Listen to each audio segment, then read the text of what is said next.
Subscribe कीजिए हमारे channel प्रति क्लासिकल गुरुजी को और पाइए सबसे तेज जीके अपडेट, उसके साथ साथ और भी नई नई जानकारियाँ। हेलो दोस्तों, आप सभी का हमारे चैनल पर बहुत बहुत स्वागत है। दोस्तों, इस वीडियो में हम बात करेंगे एक सबसे इंटरेस्टिंग टॉपिक, मौर्य डायनेस्टी यानी मौर्य वंश का इतिहास और उससे जुड़े कुछ महत्वपूर्ण तथ्य, जो किसी भी एग्जाम के दृष्टिकोण से एक बहुत ही महत्वपूर्ण टॉपिक है। आइए हम वीडियो को शुरू करते हैं। चंद्रगुप्त मौर्य मौर्य वंश का संस्थापक था और चंद्रगुप्त मौर्य का जन्म 345 ईसा पूर्व में हुआ था। दोस्तों, मौर्य राजवंश 322 से लेकर 185 ईसा पूर्व तक प्राचीन भारत का एक महान राजवंश था और इसने 137 वर्ष तक भारत में राज्य किया। मौर्य साम्राज्य के विस्तार और उसे शक्तिशाली बनाने का श्रेय सम्राट अशोक को जाता है। दोस्तों, मौर्य वंश के साम्राज्य में अहम भूमिका चाणक्य ने निभाया था। मौर्य साम्राज्य मगध के पूर्व में गंगा नदी के मैदानों से होकर फैला था और इसकी राजधानी पाटलिपुत्र हुआ करती थी।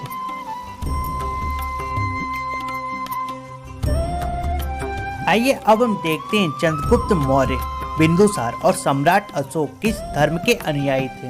दोस्तों, चंद्रगुप्त मौर्य जैन धर्म के अनुयायी थे और बिंदुसार की बात करें तो ये आजीवन संप्रदाय से संबंधित थे। सम्राट अशोक बौद्ध धर्म के अनुयायी थे। चंद्रगुप्त मौर्य ने जैनी गुरु भद्रबाहु से जैन धर्म की शिक्षा ली थी।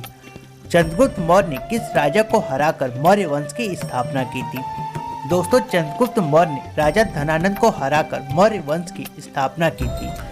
राजा धनानंद नंद वंश के अंतिम शासक थे और नंद वंश के संस्थापक महापद्मानंद थे।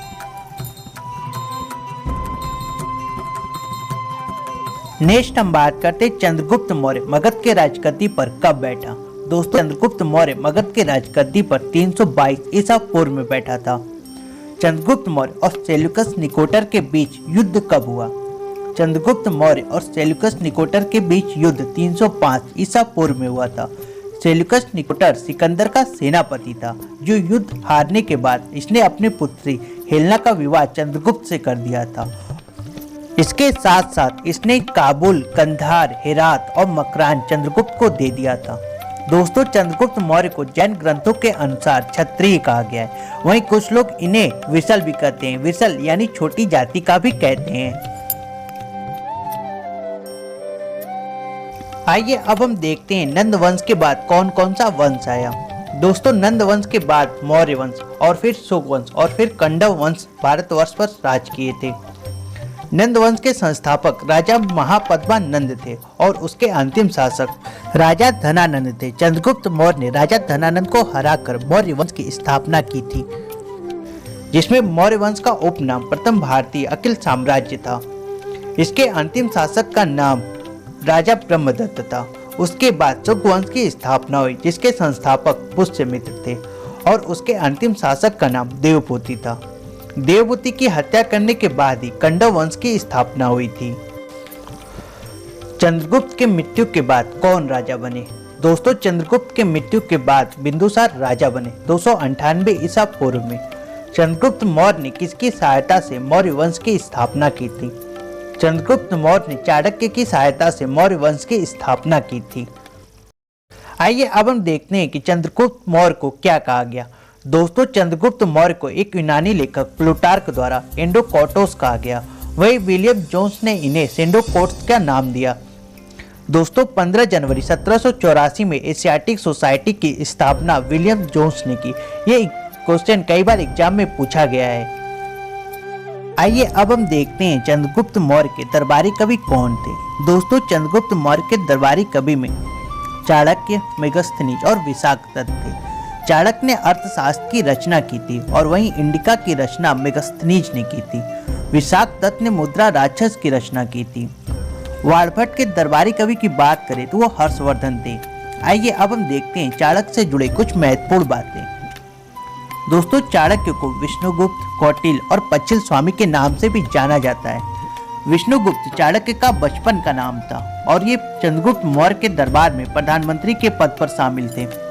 चाणक्य ने जब अर्थशास्त्र की रचना की थी तो एक सप्तांग सिद्धांत दिया था, जिसमें राजा, आमत्य, जनपद, दुर्ग, कोष, दंड, मित्र शामिल हैं। आइए अब हम देखते हैं चंद्रगुप्त मौर्य से जुड़े कुछ महत्वपूर्ण प्रश्न। चंद्रगुप्त मौर्य ने अपने अंतिम समय में किस धर्म को अपनाया था? दोस्तों, चंद्रगुप्त मौर्य ने अपने अंतिम समय में जैन धर्म को अपनाया था। चंद्रगुप्त मौर्य के धार्मिक गुरु कौन थे?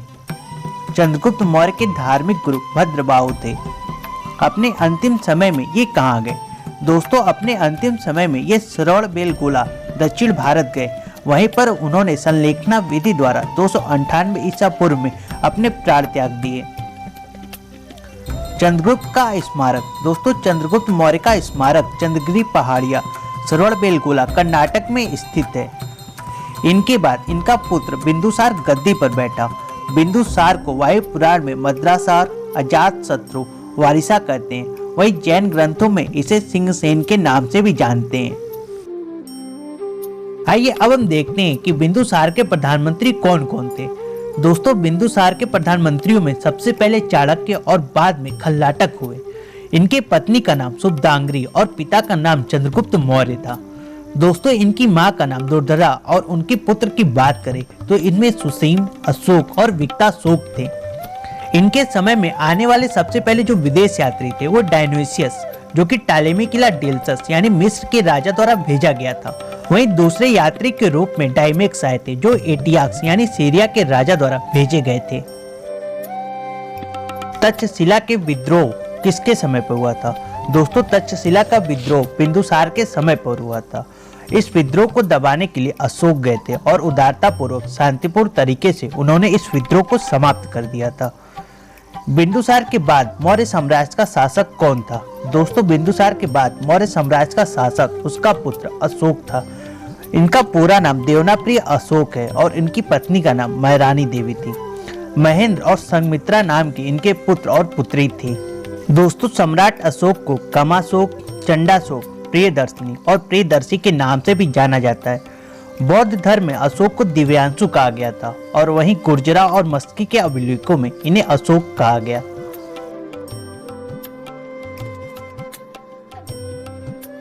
नेक्स्ट हम बात करते हैं कलिंग युद्ध। दोस्तों, कलिंग युद्ध 261 ईसा पूर्व हुआ था। यह युद्ध अशोक और राजा अनंतनाथन के मध्य हुआ था। इस युद्ध में विजयी अशोक हुआ था। इसी युद्ध में उन्होंने भीषण नरसंहार को देखकर अहिंसा की जगह बौद्ध धर्म को अपनाया। कलिंग युद्ध का उल्लेख हमें अशोक के 13वें शिलालेख में मिलता है। बौद्ध धर्म की शिक्षा अशोक ने उपगुप्ता से ली थी और तीसरी बौद्ध संगति 250 ईसा पूर्व में पाटलिपुत्र में अशोक के शासनकाल में हुई थी। सबसे पहले शिलालेखों का प्रचलन भारत में कहाँ हुआ? दोस्तों, सबसे पहले शिलालेखों का प्रचलन भारत में अशोक के शिलालेख में मिलता है। अशोक के शिलालेखों को सबसे पहले 1837 में जेम्स प्रिंसेप ने पढ़ा था। आइए अब हम बात करेंगे कि मौर्य साम्राज्य कितने वर्गों में बटा था। दोस्तों, ये 5 भागों में बटा है, जिसमें उत्तरापथ, अवंती राष्ट्र, कलिंग, दक्षिणापंथ और पूर्वी प्रांत शामिल है। अगर हम इनकी राजधानी की बात करें तो उत्तरापथ की राजधानी तक्षशिला, अवंती राष्ट्र की राजधानी उज्जैनी और कलिंग की राजधानी तोसली है। वहीं अगर हम दक्षिणापंथ की बात करें तो इसकी राजधानी स्वर्णगिरी और पूर्वी प्रांत की राजधानी पाटलिपुत्र है। प्रांत के शासकों को आर्यपुत्र या राष्ट्रिक कहा जाता था। प्रशासन की सबसे छोटी इकाई को ग्राम कहते हैं। वही ग्राम की अगर मुखिया की बात करें तो इसे ग्रामिक कहा जाता था। आइए अब हम बात करेंगे कुषाण राजवंश। दोस्तों, इस राजवंशों में सबसे पहले वसुमित्र, फिर गुरुपार्श्व, चरक, अश्वघोष, फिर नागार्जुन ने राज किया था। दोस्तों, बौद्ध धर्म के चौथी संगति का आयोजन कुंडल ग्राम कश्मीर में हुआ था। आइए अब हम देखते हैं मौर्य वंश के पतन का क्या कारण है। दोस्तों, 137 साल की मजबूत शासन व्यवस्था के बाद भी मौर्य वंश का पतन किस कारण से हुआ, आइए जानते हैं इसके पीछे की वजह। दोस्तों, चंद्रगुप्त मौर्य के बाद जितने भी इसके उत्तराधिकारी थे वो अयोग्य और निर्मल थे। वहीं पर इसमें प्रशासन का अत्यधिक केंद्रीकरण हो गया था। इस वंश में आर्थिक और सांस्कृतिक दोनों प्रकार की समानताएं नहीं थी। राष्ट्रीय चेतना का भी इस वंश में अभाव था। दोस्तों, इसके साथ मौर्य वंश के जितने भी प्रांतीय शासक थे उन सभी का अत्याचार भी इनके पतन का मुख्य कारण बना। इसके साथ साथ इनके राज्यों में करों की अधिकता भी थी। सिकंदर के सेनापति। दोस्तों, सिकंदर के सेनापति में सेल्यूकस निकोटर और नियारक्स शामिल थे। आइए अब हम देखेंगे मौर्य वंश से जुड़े कुछ महत्वपूर्ण प्रश्न जो कि विभिन्न एग्जामों में पूछे गए हैं।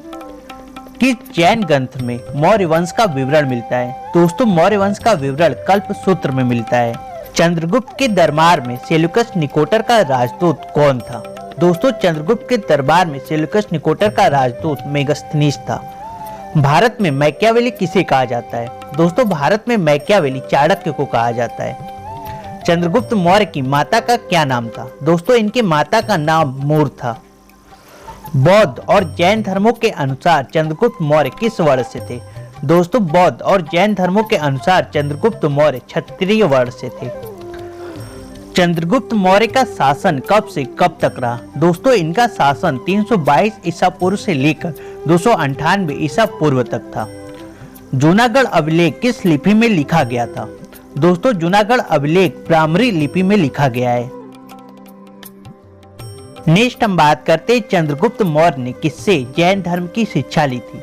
दोस्तों चंद्रगुप्त मौर्य ने भद्रबाहु से जैन धर्म की शिक्षा ली थी। चंद्रगुप्त मौर्य ने संलेखना विधि द्वारा श्रवणबेलगोला यानी कर्नाटक में 298 ईसा पूर्व में अपने शरीर का त्याग कर दिया था, जिसके बाद इनका पुत्र बिंदुसार गद्दी पर बैठा। आइए अब हम देखते हैं कि बिंदुसार को और किस नाम से जाना जाता है। दोस्तों बिंदुसार को अजात शत्रु यानी शत्रु विनाशक के रूप में भी जाना जाता है। बिंदुसार के दरबार में कौन सा विदेश यात्री आया था? दोस्तों बिंदुसार के दरबार में डायमेक्स आए थे। नेक्स्ट हम देखते हैं मिस्र के शासक टालमी द्वितीय ने किस राजदूत को बिंदुसार के दरबार में भेजा था? दोस्तों टालमी द्वितीय ने डायनोसिस को बिंदुसार के दरबार में भेजा था। मौर्य प्रशासन में प्रधानमंत्री को क्या कहा जाता था? दोस्तों मौर्य प्रशासन में प्रधानमंत्री को अमात्य कहते थे। नेक्स्ट हम बात करते हैं मौर्य प्रशासन में वन विभाग के प्रधान को क्या कहा जाता है? दोस्तों मौर्य प्रशासन में वन विभाग के प्रधान को आट्विक बोला जाता था। बिंदुसार किस धर्म का अनुयायी था? दोस्तों बिंदुसार आजीवन संप्रदाय का अनुयायी था। आइए अब हम देखते हैं अशोक से जुड़े कुछ महत्वपूर्ण बातें। दोस्तों सम्राट अशोक बिंदुसार के पुत्र थे और जिनका राज्याभिषेक 269 ईसा पूर्व में किया गया था। इससे पहले सम्राट अशोक उज्जैन के राज्यपाल थे। नेक्स्ट हम बात करते हैं सम्राट अशोक को अभिलेखों में किस नाम की उपाधि दी गई है? दोस्तों सम्राट अशोक को अभिलेखों में देवनाप्रिय नाम की उपाधि दी गई है। सम्राट अशोक को पुराणों में किस नाम से जाना जाता है? दोस्तों अशोक को पुराणों में अशोकवर्धन के नाम से जानते हैं। दीपवंश में सम्राट अशोक को किस नाम से जाना जाता है? दोस्तों दीपवंश में सम्राट अशोक को करमोली के नाम से जाना जाता है।